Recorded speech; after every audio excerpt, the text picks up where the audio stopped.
आजकाल बाजारात कितीही डेझर्ट्स आले तरी या आपल्या पारंपरिक खिरीचा गोडवा मात्र कशालाच येऊ शकत नाही.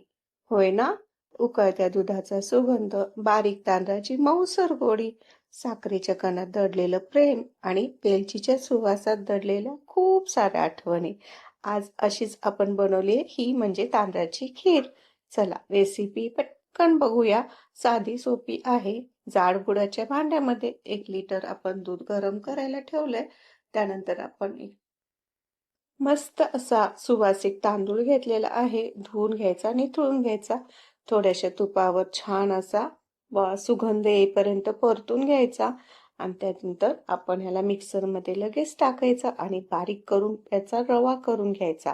बघा एकदम साधी सोपी रेसिपी आहे. थोडीशी वेगळी आहे, परंतु अशी वाटणारच नाही की ही आपण मऊ भातात शिजलाय आणि त्याची आपण साखर टाकून खीर केली.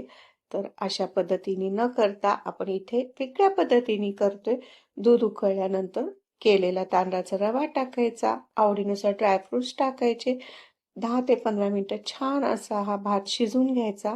बघा मलई जमा झाली आहे की नाही, मग त्यामध्ये तुम्हाला जसं आवडेल किती गोड तशी साखर टाका, वेलदोड्याची पावडर टाका आणि 2 ते 3 मिनिटं छान उकळू द्या. तयार झाली एकदम मलईदार, रबडीदार अशी ही बासुंदीसारखी खीर.